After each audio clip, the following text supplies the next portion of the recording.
Uh, this is the Clear Admit Application Insight event series. Today, we're talking about deferred enrollment MBA programs, and we've got an amazing set of guests. I'm going to moderate the session. My name's Graham. I'm the co-founder of Clear Admit. That's all you need to know about me. But let's welcome each of our guests and hear a little bit about their backgrounds as we go through this. So first up, we have Trey. He's an associate director of admissions over at Carnegie Mellon University's Tepper School of Business. Trey, how are you doing today? I'm doing good, Graham. Thanks so much for having me. And thank you to Clear Mid. Also, Michael, thank you. I saw a few Pittsburghers on the call today, so I'm excited to talk Yeah, about Pepper and looking forward to today's session. So thank you guys. Thank you.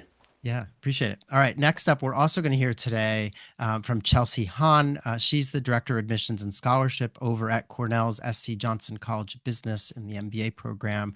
Hey, Chelsea, how are you? I'm great, Graham. Thanks so much for having me. I also saw some Cornellians that are online with us today. Make sure you pop over to Sage Hall and stop in and say hello to us. Yeah, I did see the Ithaca come up in the little list there, so that's excellent. Today, we're also going to hear from Catherine Farrar. I hope I'm pronouncing that right, Catherine. I always forget to ask you. All No, right. that's perfect. All right. And Catherine is the Associate Director of Admissions over at MIT Sloan. So welcome. Appreciate you making time from probably a very cold Boston as well. Absolutely happy to be here. And I do also see some Bostonians and New Englanders, so welcome. Definitely stop by. All right. Sounds good. And then last but not least, just going alphabetically, Amber, one of these days we should do it by like the first letter of your first name. You would be in really good position. But Amber Walsh is the Senior Associate Director at the Yale School of Management in New Haven. How's it going, Amber? It's going great. I don't have anyone in the chat from New Haven that I saw, but I'm looking forward to welcoming you all here very soon.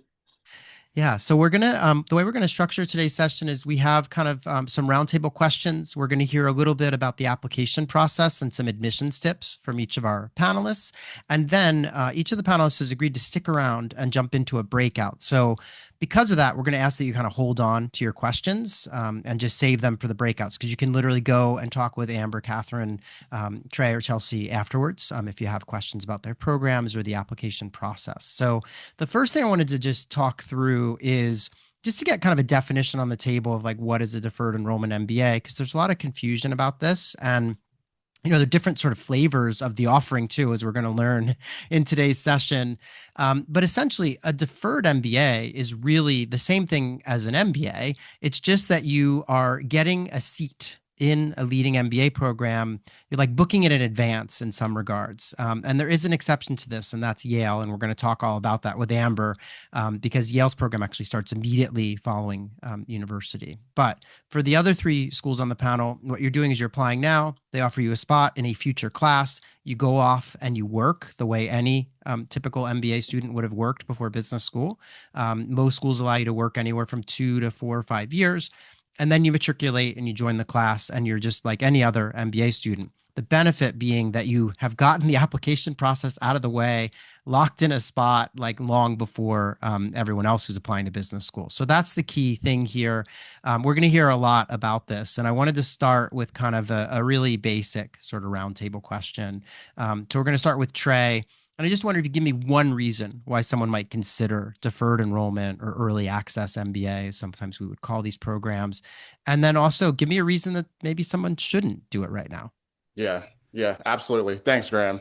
I would say students that, should definitely look into a deferred MBA program are students who like to plan. And it sounds very cliche, but it's true. Students who like to plan, students who want the opportunity to explore, whether it's, trying out different industries, different functions, or even different locations. You won't feel as rushed to like optimize every single move for an immediate MBA application. And this is actually perfect timing because I talked to a student earlier this week and a student that had questions about like the ROI and like the savings and like the scholarship portion of an MBA program and didn't know about organizations such as, MLT and Forte and Consortium. And these organizations, some of these organizations provide scholarship. So now this student has time to plan, talk to, members of the consortium, talk to, current students of the consortium and learn more about the scholarship process, so they have time to plan out their MBA journey. And I think students that may want to wait and hold off and follow the more traditional MBA path, is if you're, and it's probably obvious, but your career is still evolving. You want more time to understand your strengths, your interests, maybe your long-term direction too, and maybe see how an MBA program would benefit you. So, if you're looking to plan ahead, then definitely deferred MBA is the best route. But if you still want to evolve and focus on some of your strengths and maybe even professionally mature, then it's probably best to follow the more traditional MBA path. So. Okay, yeah, terrific. Appreciate that, Trey. Some really good points there. I do recognize that the nature of this roundtable question is it might be harder and harder as we go through each school, but let's see if we can get some other reasons to pursue deferred or early access MBA. So let's turn to Chelsea at Cornell Johnson. Chelsea, how about you? What do you think about this? Yeah, I would say a good reason why you might think about early admission or a deferred program is the timing for submitting your application, where a lot of candidates actually find that their application process comes much easier to them if they are still in or were recently in school. So you're still an undergrad or you're recently in just out of undergrad, you might find that you perform better on a standardized test. Performing on a application where you're completing essays and things like that may come a little bit easier to you than if you were to wait, 5-7 years after you graduate and then have to revisit going back to the school setting. So that might be one reason. Also similar to what Trey said, where if you are a planner, and a lot of applicants actually start thinking about business school when they're still in undergrad. So if you know that this is part of your professional trajectory, let's say 3 to 5 years down the road, you might find that it benefits you to get this process out of the way now. And then you can be thoughtful about experiences and opportunities that you engage in during your career after you graduate that will benefit you during an MBA program that will add some value to your experience. A reason that you might hold off and think about maybe applying in, let's say, 3 to 7 years, something in there. If you want a little bit more time to think about the type of experience you're hoping to have. Business schools often will provide similar curriculums in terms of the core and leadership opportunities, professional pathways and things like that. But the type of experience that you would have in terms of class size, location, culture, and community, those can be very different. So if you need a little bit more time to explore and decide what that experience would look like for you ideally, then you may want to think about holding off and doing some exploration and some research before you decide to hit submit on your applications. Yeah, great points, Chelsea. Let's turn now to Catherine at MIT Sloan. Anything you have on this? One reason to go and one reason to maybe hang on and not apply right away. Yeah, thanks, Graham. My colleagues Terry and Chelsea really covered it very well, honestly. I will say again, for applying now for the deferred programs, it's really great to have that in your back pocket during the next 2 to 5 years for the school, because it allows you to have a little more maybe freedom to experiment in your career and kind of test different areas. And then also know if what you chose and are currently doing you don't like and you want to pivot, you have that in your back pocket to join an MBA program. But similarly, what Chelsea said, for a reason not to and to hold off is, you're not maybe sure exactly what you were looking to do in your career in the future. You're kind of still exploring and you're not sure if, the MBA is really going to be for you. You may want to hold off for a little bit and kind of go down a couple of years and then revisit. Yeah, all that makes sense. Amber, anything you want to add to this discussion? A reason someone should look at Silver Scholars or maybe hold off and apply with the rest of the pack to the regular sort of pathway? Yeah, well, I'll speak to deferred admission directly. I think it's a great option. It's a zero risk, kind of a high reward option that you can give yourself, right? So you just are basically applying to have the option to go to one of these great schools in the future. And it's the effort of applying and taking a standardized test if that's required. So I just think if someone's thinking about an MBA in the future, not ready to start right now, that the deferred enrollment process is really great. And then for the reason you might put off, I won't say put off, but a reason maybe not to apply for deferred is because you're really eager to start right now. And that would be a case for maybe applying to the Silver Scholars program, which we'll talk to a bit more later on, but basically it's an option to front load some of your management education directly out of undergrad and then work for a little bit before you come back to finish your MBA. So we'll talk Yeah, about and we're that a bit further along. Yeah, and I do want to get more information about that. I think everyone's made some really fantastic points here, and I would argue, and please correct me if I'm wrong, but I would argue that there's no real risk in. So let's imagine you do apply now, and you don't get in or something. You're just rejected, right? So you might say, oh, that means when I try to apply in 3 years' time after having worked, that somehow they're going to look down on me, and that's not at all the case. So there's zero risk, like applying now and getting rejected for some reason because you don't make the cut, whatever. It doesn't matter. You can apply later, and there's nothing. In fact, I would argue that most of these folks would probably look at you and say, wow, this is someone who's really genuinely committed to doing this. They applied before. Now they have some really interesting work experience, and whatever the case is, whatever's changed in their profile. This is someone we want, right? So that's it's a kind of a low risk, as Amber was saying. It's kind of a no risk thing. Like, why not? And I do really resonate with the idea that if you're currently a student, it's easier to apply. I know that most people on the call on this webinar are probably like, "What do you mean I'm busy?" But it's somehow you're still in that mindset when it comes to taking a standardized test or writing essays. And trust me, as someone who did this after working for 4 years, it was a little more challenging when I applied to business school. In terms of what's required, I thought it'd be useful just throw some of the basic things that almost any program is going to require here. Now, some of these programs don't have an application fee because it's deferred, and they let you they're just encouraging undergrads and people who have gone straight from undergrad into a master's maybe to apply. But everyone will have an application form. They'll require that you submit transcripts. That you'll have to take a standardized test in most instances, submit a resume. We're going to hear all about the essays or short answer questions that you have to respond to. Usually, schools will require a recommendation letter, at least one. And then in most instances, there will be an interview.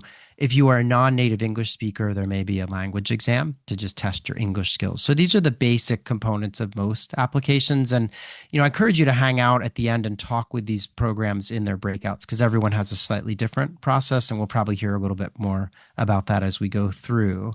Let's do the next segment now, which is we're going to turn to Trey over at Carnegie Mellon Tepper. And actually, we have deadlines. Sorry, I totally jumped the gun on this. So we have deadlines up on screen, just so everyone knows, like when are the next deadlines. So you've got these deadlines that are typically in March and April, as you can see on screen, and then some deadlines. If you're I guess if you're a junior right now in college, there would be deadlines in the fall. And winter as well. But here's what we're looking at now. So if you're currently a senior, those are the deadlines. And now we're going to turn to Trey at Carnegie Mellon Tepper. So I've got an assignment for you, Trey. I mean, basically, what I want you to do is just tell me something that applicants may not know about your school. I'd love for you to then share something about deferred enrollment at Carnegie Mellon that makes it different from the MBA, from coming in with the regular pack, like, after working. What is some unique element there? And then also, if you would just share something about your admissions process that you want folks to know who are joining us today. Yeah, absolutely, Graham. I have to mention is that our application is officially open for Deferred MBA. So it was just open as of 7 a.m. Eastern time this morning. So for all the students on the call today, Just in time. yes, just in time. And we made sure it was in time for this event today. Our application is now open, so feel free to apply at your earliest convenience. One thing about Tepper, Tepper, our full-time MBA program is a bit smaller than what you'd find in other traditional MBA programs. So typically we have anywhere between 140 to 160 full-time MBA candidates. And maybe how the full-time, program differentiates from other programs is that students can take classes amongst 8 different graduate schools at Carnegie Mellon. So whether it's through Tepper, of course, the School of Computer Science, Engineering, the Heinz College, School of Fine Arts, etc., you're able to take courses between each graduate school at CMU. A fact that I love talking about Tepper is that we are the birthplace of AI. We certainly were discussing AI long before it was a buzzword right now, and it is incorporated into our curriculum as well through different courses and electives that our students are taking during the full-time MBA process. Something that we're doing a bit different with our deferred MBA candidates is that we are now requiring, a video essay for all of our applicants. The video essay typically will be 2 minutes. You have two times to reattempt each essay. And we'll be asking you your short-term goals and long-term goals. So we want to hear exactly like what is your plan post undergrad, like where is your full-time role going to be at, but also walk us through your long-term goals essentially within 5 to 10 years. So tell us, how the Tepper MBA program will help you reach your goals. What do you want to get out of your career, and like how will your short-term goal help you reach that goal? So that is a bit newer within our application this cycle. We'll be discussing, short-term goals and long-term goals. But also, we'll be evaluating your communication skills and your eye contact. Can we put you in front of, recruiters and other, MBA candidates and certainly amongst our career team. So, we want students to be, not, extremely, polished. We want students to have strong communication skills and be able to, maneuver themselves throughout throughout the job search, certainly as you join the MBA program as well. And also, one thing that I will mention is certainly regarding Tepper is that the very popular app Duolingo was founded by CMU faculty and students. So it is just a really cool, unique fact about Carnegie Mellon, and certainly amongst our entrepreneurial ecosystem here at Carnegie Mellon. So yes, definitely with the focus on AI with an MBA program, and then looking into like how the deferred MBA program and some things that we're doing right now is that we're offering opportunities to connect with our current students, with our faculty, but also connecting with our MCC, which is our Master's Career Center. So as a deferred MBA student, you have access to, many of the different departments and resources at our campus.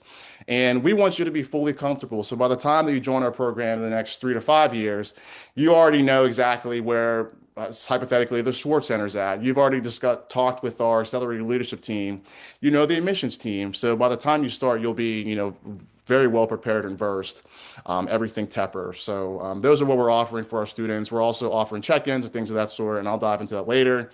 But we want students to be fully prepared by the time they join our program full time. So.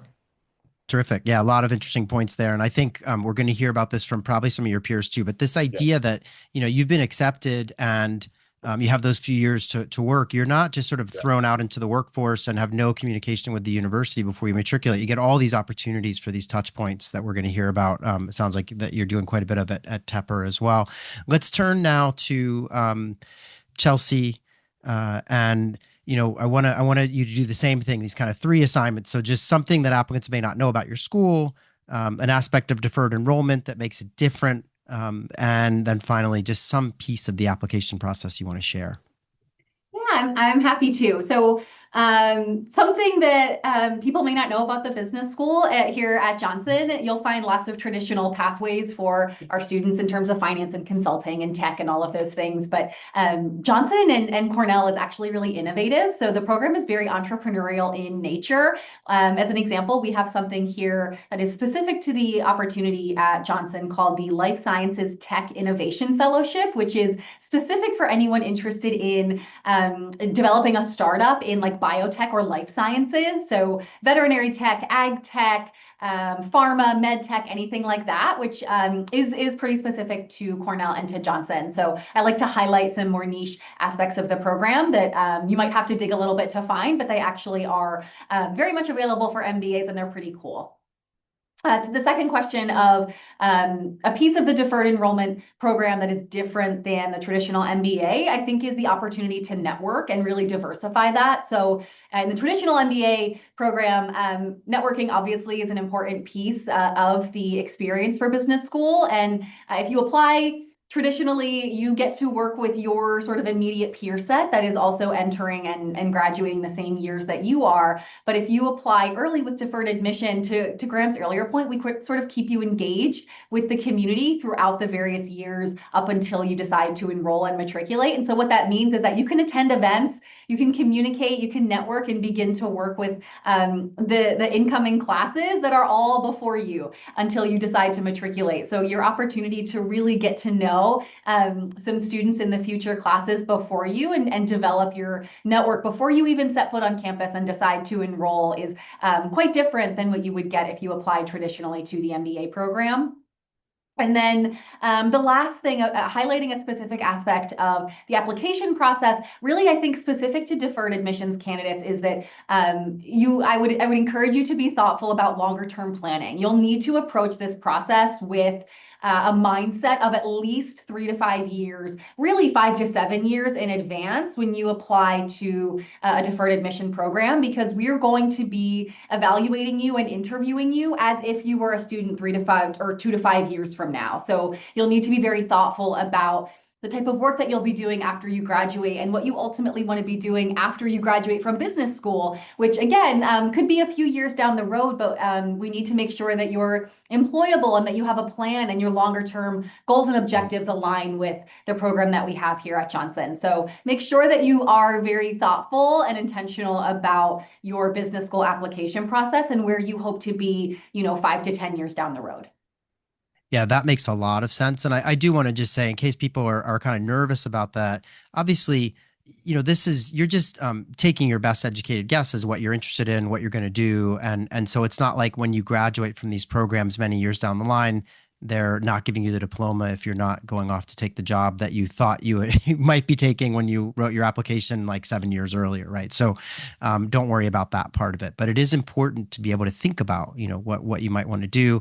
Let's turn to Catherine at MIT Sloan. Catherine, same questions for you, just something that you want people to know about MIT, and then the deferred program specifically, as well as any kind of application tidbit that you want to share.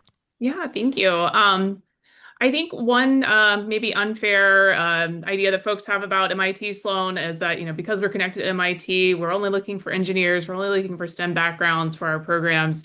But it's not true. We have a very diverse MBA cohort each year from a wide variety of background and experiences. And you really do have a great opportunity, similar to that, my colleague said, to cross-register at MIT, Harvard, some of the other schools in the area, get involved in, if you're interested in healthcare or sustainability or impact initiatives or sports and entertainment. Students pursue all of that. So there's a wide variety that's open to you here when you join the school, and also entrepreneurship as well. But going on to the next question, an aspect that kind of differentiates or makes it different than traditional MBA with our deferred, in addition to the networking pieces, getting to know your fellow admits when you're admitted. We also put on networking receptions, usually starting in May, going through the fall each year. That'll be around hub cities in the US and globally, so you'll get to meet current students and alumni. But you also have the opportunity each year for check-ins with us. So we're here for general support each year too during your deferral time to kind of, help with questions, give advice too, as we can. And then going on to a specific aspect of the admissions process, I would say, similar to what Chelsea said, be kind of clear in your story as to why an MBA. As Graham said, we're not necessarily thinking that you have to have your entire plan. You have to follow that completely, or otherwise we'll rescind something later on. But we do want to understand that you know what an MBA is, and you have a reason for pursuing that and why it makes sense for you and your future goals. Yeah, that's perfect. Yeah, I really think that's a great advice. And I mean, obviously, if someone's embarking on this, they need to do a little bit of research and figure out, yeah, what are they going to be studying and what are all the benefits of an MBA. And we've written extensively about that at clearedbit.com for sure over the years. So there's a lot of reasons to an MBA. I think it's the most versatile graduate degree in existence. But anyway, I digress. So let's turn to Amber. Amber, how about for you these three kind of questions? Okay, so I think something that's really special about Yale and the MBA at Yale is how integrated our business school is connected with the host university. It's an absolute priority of the university that we've removed any kind of silos for connecting with people across disciplines, and for our students to be able to explore both personal and professional interests across Yale College or any of the 13 professional schools or the Graduate School of Arts and Sciences. And you see that with all of our joint degree programs, of which the Silver Scholars are eligible to apply for. So even if you don't do a joint degree, you can find ways to specialize your MBA through electives, and you will have people from all of these spaces coming into the classroom, which I think adds a really nice element to everyone's learning in that process. So to talk about the Silver Scholars program, as we talked about earlier, it's different than deferred admission in that you are starting right away. So it's for people. So to be eligible for the program, you have to have less than 1 year of post-undergraduate work experience. So the majority are coming directly from undergrad. Some may have gone directly to another master's after their undergrad and now want to pursue an MBA. So that's kind of the criteria to look at, is less than 1 year of post-undergrad work experience. And of note, you are fully integrated into the MBA class. The Silver Scholars make up about 5 to 7% of that class. So you're fully part of the class. And your first year, which you start immediately after undergrad or the master's program when you enter, is our core curriculum. So you're getting kind of the management toolkit up front. You are getting all of kind of the core courses, you're learning in a cohort structure, and that really prepares you to take the next step in the process, which is after your first year, you have an extended employment experience. And this can be 1 to 5 years. The majority just take 1 year. And this can look very different for different people. It can be 1 year with one company. It could be a series of kind of internships, short-term project-based experiences. This could be you working on your own company that you've started or a startup. So we really try to allow the freedom of each student to figure that out. I think the nice thing is that you have the support of all of our professional clubs as well as our career development office to help you in that process. And then when you're ready to return to finish your MBA, your second year of the MBA, you come back, and that year is entirely elective. So going back to my first point of having that very open access to campus, this is where you're going to fill in any gaps that you've identified while you've been working.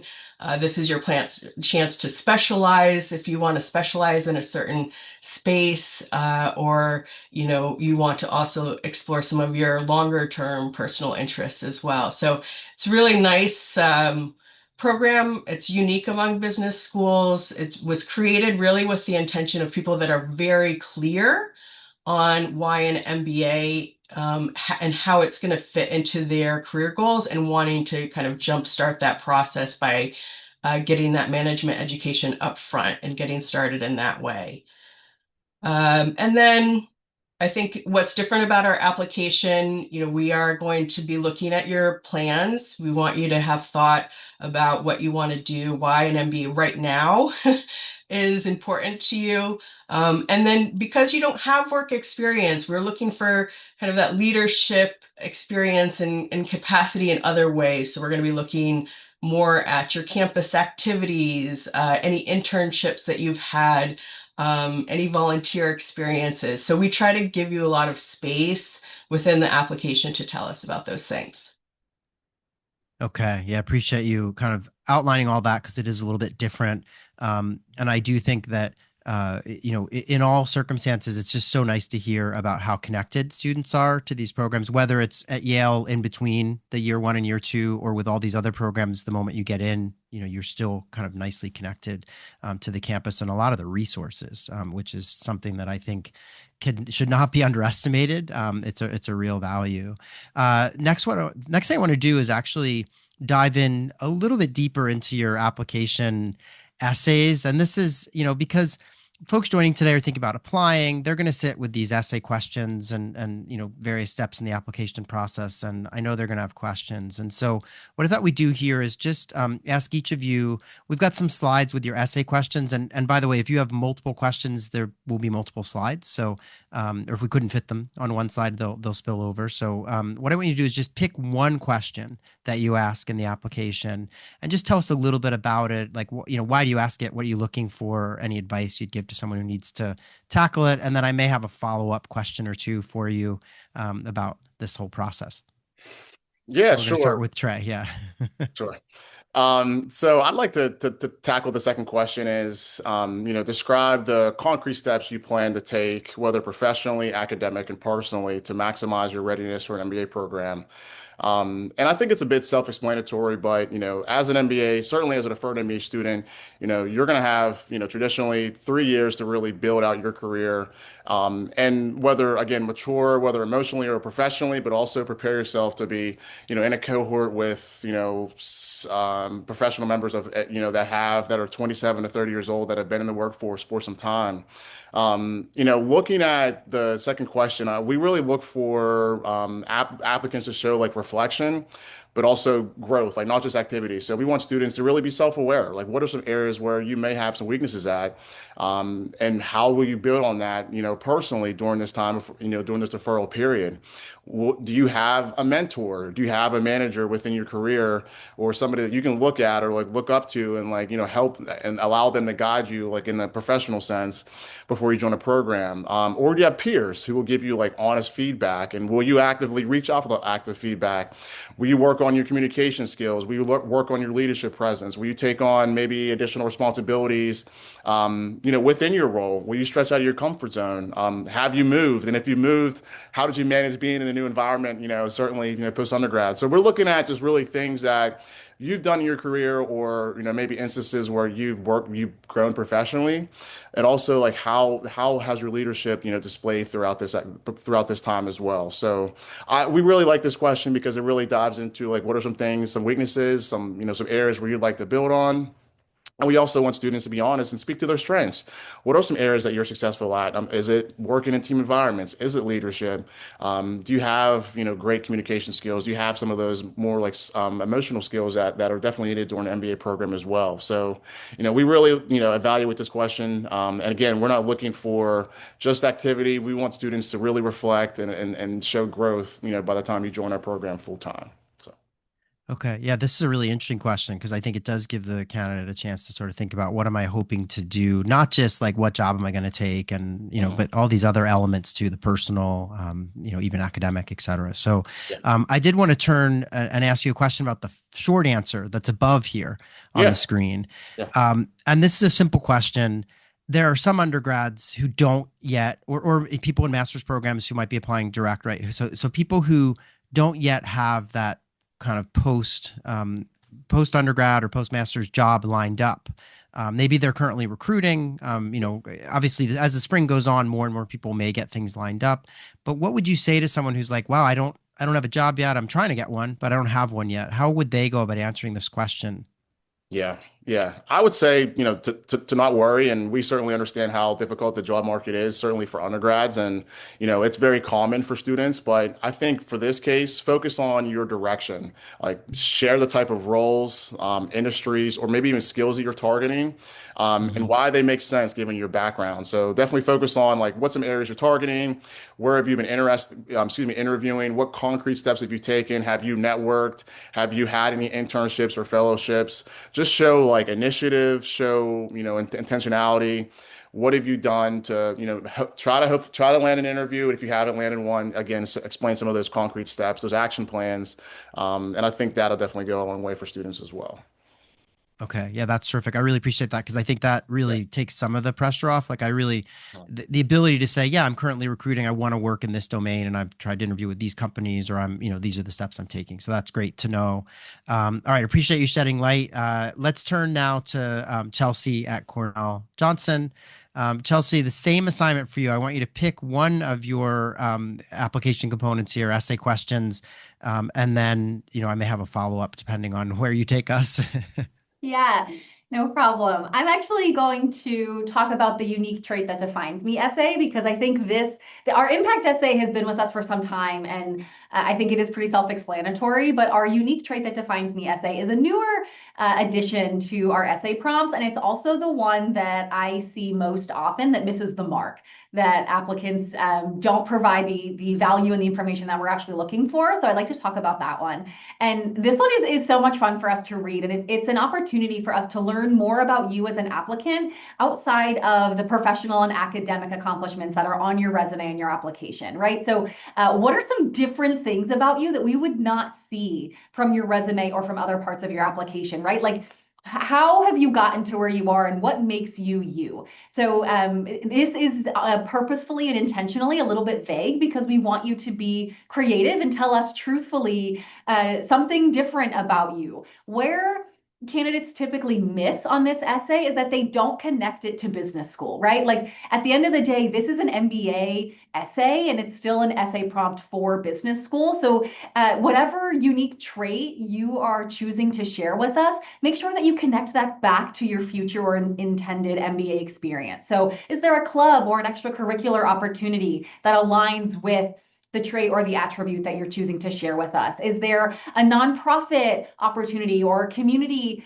involvement experience that would be outside of Johnson, but still available within Ithaca or the larger Finger Lakes region that would align with you and how you're choosing to share with us? So there is an opportunity here, sort of not so explicitly, to connect it to business school and to the MBA. And that's really what we're hoping to gain from this is what kind of community member would you be at Johnson? How would you be involved here? How would you give back? Or if it doesn't connect directly to Johnson, maybe your goals and what you're hoping to do longer term. So yes, we're asking you to share something unique and special about you, but connect that back to either your intended business school experience or your future MBA plans.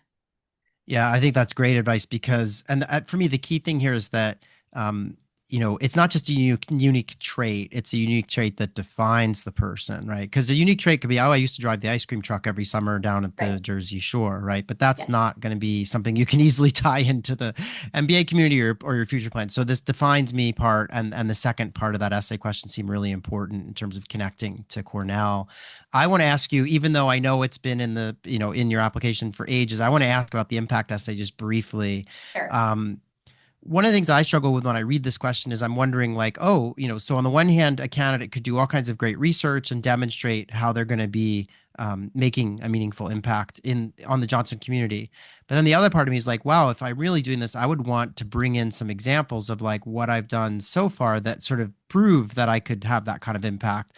But there aren't that many words. So I'm just wondering, like, any advice on how one should balance like sharing what they've done as like evidence versus just diving in and saying, here's what I hope to do.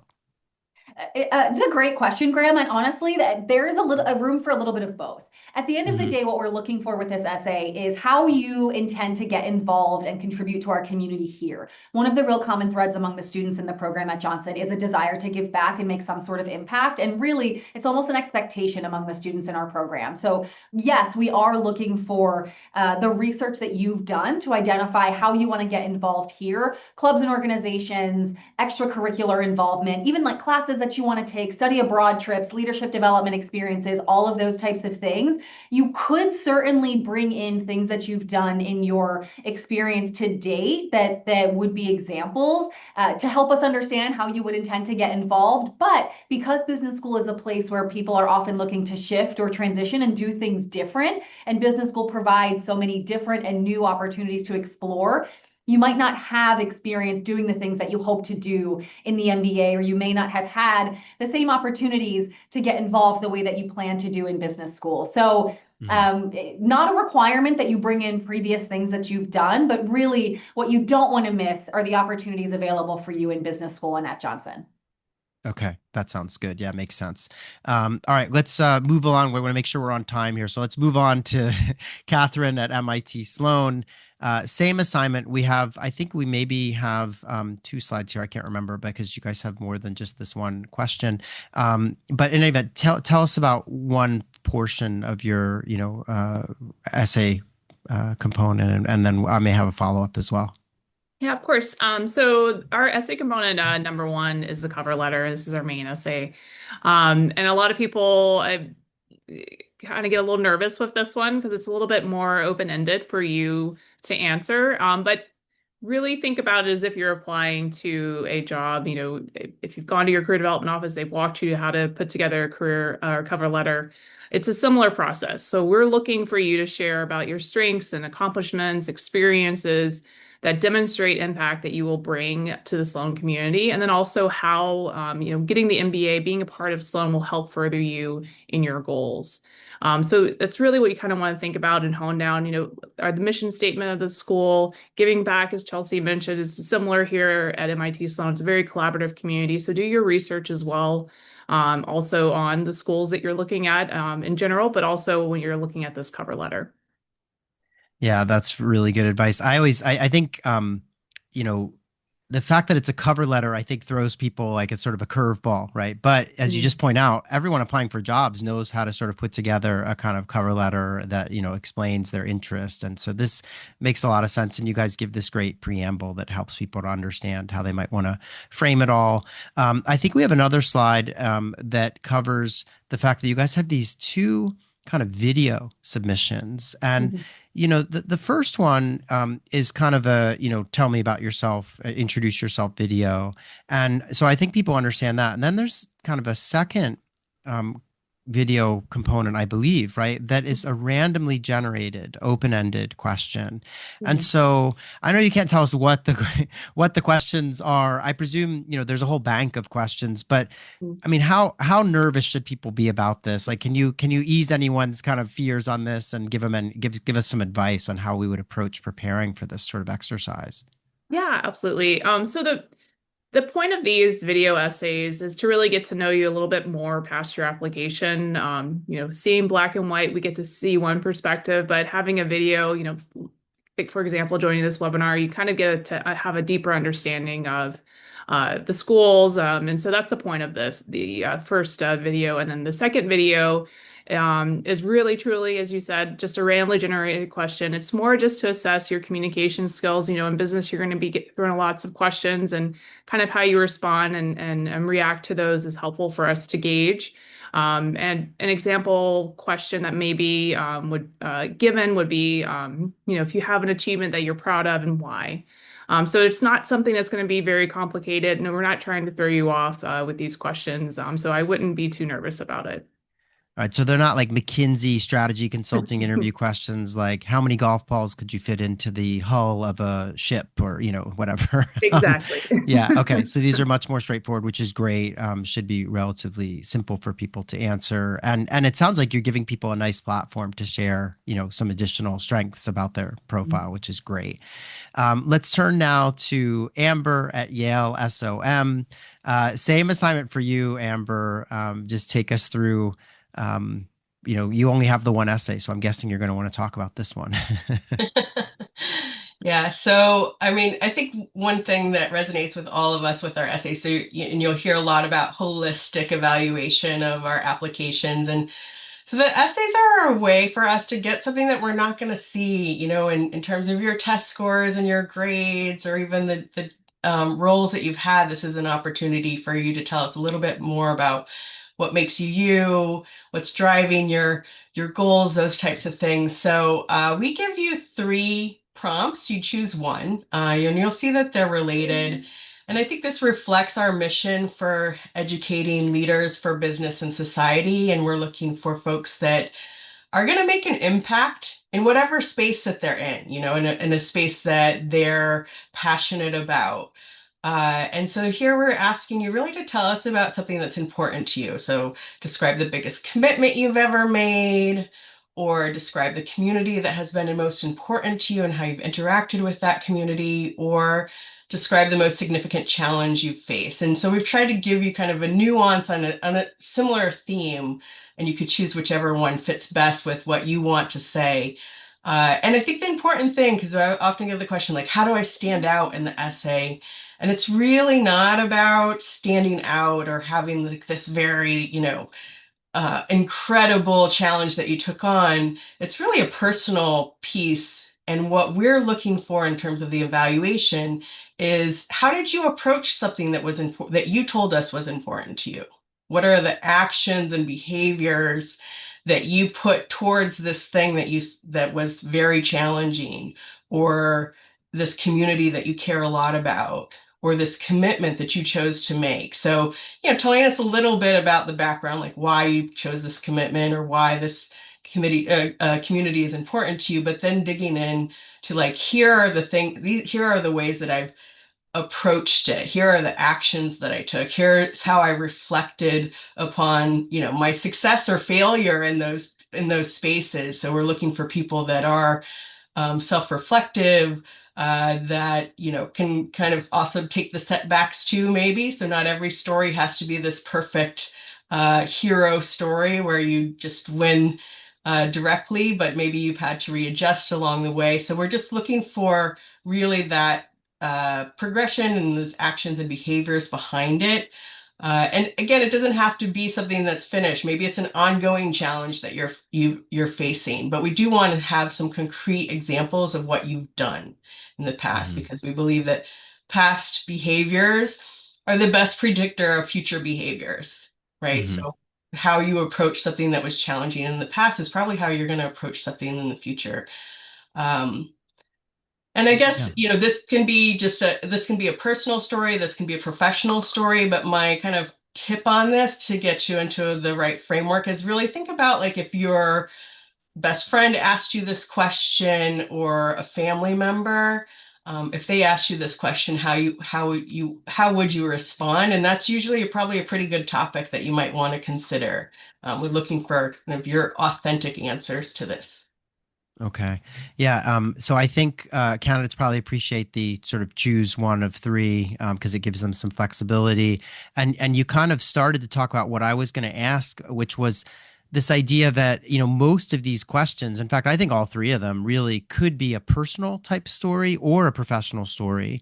And so I wondered, like, so it sounds like anything goes. Like there isn't the committee's not saying, oh, you need to think business minded, like, and pick something that's like a work, commitment or a community that relates to your professional career or a challenge at work. But that's not at all the case. It sounds like it really could No, be it's either. it's not. And I think whatever story you tell is going to tell us a little bit about what makes unique. I think going back to I think it was Cornell's question as well, like Hmm. what kind of drives you, and how do you approach these situations, which could be applied across whether it's personal or professional commitment that you've made. How are you trying to make an impact where you are? Yeah. And I would say on that note too, also think about the real estate on your application. I think this goes for all of us. If your recommender is going to tell us the same story that you're thinking about for the essay, maybe think of a different angle on it at Hmm. least, or maybe think about telling us something new that we won't have learned about elsewhere in your application. Okay, terrific. Yeah, and that's really great advice for deferred or for anyone applying to business school. Really, this idea that the application, there's a certain amount of real estate in the application, like you're saying. You have your essays, your recommendations, what you're going to talk about in the interview if you're invited, the data forms, the short answers, and so yeah, you want to be methodical and strategic about making sure there's a nice diversity of kind of information there. All right, what we're going to do now is we have, I believe, kind of one more little segment here, which are just some kind of sort of fast questions. But I did want to mention to everyone that our panelists are going to stick around and jump into breakouts. So if you have questions for Amber, Catherine, Chelsea, or Trey, you can hang out at the end. We're going to set up breakout rooms and we'll do that momentarily. I just have a couple of questions in this lightning round. Let's go back to Trey. One thing that a deferred enrollment candidate could do to stand out in your admissions process, what would that be? Yeah. I think Amber kind of touched on it a bit. Selecting the right recommender, very critical, and it's very important because, I've seen a lot of students, certainly select somebody they maybe don't know personally, but choosing the right recommender, someone who has, again, has been a direct report to you, has shown your leadership skills, has maybe, viewed you in the classroom and saw how well you were academically. Select the proper recommender. That'll definitely go a long way. Okay, terrific. Chelsea, how about you? One thing that someone could do to stand out in your process.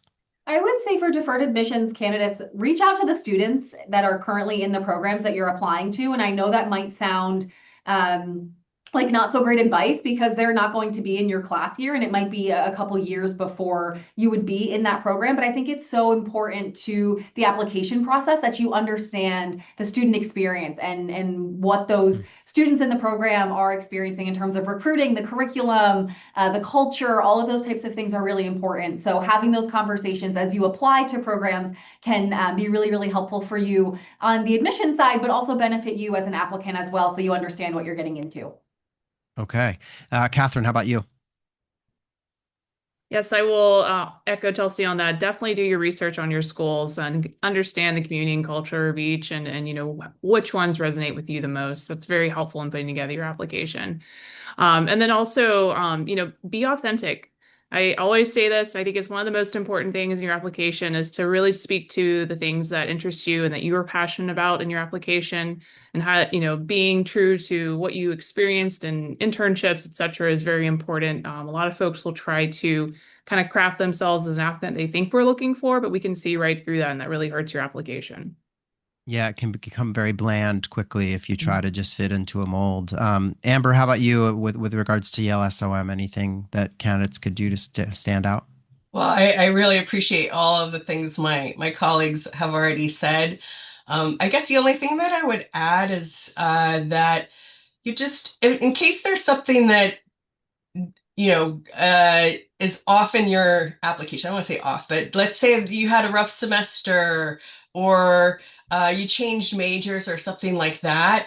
Just know that we have a very empathetic approach to reviewing applications, and we know that life happens. So don't be afraid Mm, of those things, but I also encourage you to tell us up front. Don't leave it for us to guess or create a story around it. So I think all of us right. have a space in the application. Ours is called optional information. Some of them are, background information. There's usually a space where you can put this and say like, hey, I did poorly in this class because of XYZ, or I took a leave because of Y. Just be in charge of your own narrative and just understand that we're not, I think my impression when I was applying to the MBA is like there's this group of like judgmental people looking at my application, looking for ways to reject me. And that is absolutely not the case. Like we are really rooting for you all. So I think as Catherine said, like just put forward your authentic self. Also just remember that there are humans on the other side that are rooting for you. Yeah, an admissions director that I know who's not on this panel today, but I'll never forget. She said that she instructs her team to read to admit, not read to reject. So I think that sums up exactly what you're getting at here.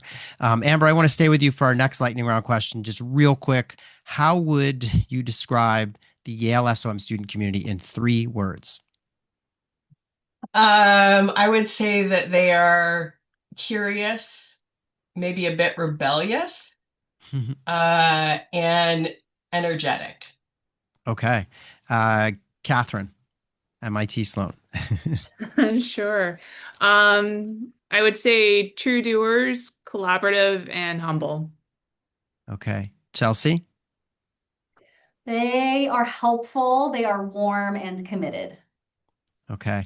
And Trey, I hope all the adjectives have not been used up, but what about over at Tepper Carnegie Mellon? Yeah, so I'm going to change it up a bit. It's a little play on words, but I'd say future business leaders. So, Okay, there you go. All right, so what we're going to do now is we are going to let our panelists slip backstage to just give them a break as they get set up in their breakout rooms. Everyone who's joined us, just stay here. I've got a couple of things to share with you while we let our panelists get a break. But I did want to sincerely thank Trey, Chelsea, Catherine, and Amber. It's always great to see you guys and appreciate you doing this. We'll send you off into your breakouts. You can just pop backstage now and we'll get that sorted. Everyone, stay with us. Obviously, I wanted to just say a couple of words about Clear Admit, things that you can kind of look at on our website that'll be really helpful as you're navigating this process. So, for one, we have a podcast that airs every Monday where we talk about MBA admissions. There's, obviously you can post your profile on our website on a tool called ApplyWire. You can do that anonymously and just sort of say, hey, here's where I'm at. Here are the schools I'm thinking about. You'll get feedback from the community. There are, we have a really cool AI tool that we've built that's called Ask Clear Admit. There's even analyses of like every school's essay questions. So, we list the essay questions on our site and then just talk about like how you might think about these questions and why schools might be asking them. So there's all kinds of resources and it's all free. So Clear Admit, everything we do is free. So please check out the site. And obviously come back next week too, because we're going to be talking with a number of deferred enrollment programs then as well. In the meantime, we've gotten our schools set up in their breakouts. So what we're going to do now is let you engage with them there. And obviously you can only be in one breakout at a time, but you can go in and ask, Trey a question at Tepper, then bounce over to Amber for Yale and ask her a question. So just enjoy your time with them. They're sticking around. This is a really great opportunity for you to get some of those questions answered. I do want to sincerely thank all of you. I know you're busy. whether you're a current student or working, whatever the case, you've got a lot on your plate. So I appreciate you spending a little bit of time with us today and now with the admissions, the folks that are here as well. So thanks again, everyone. And I hope to see many of you next week. We're going to open up the breakouts now and get you settled. So thanks again, everyone.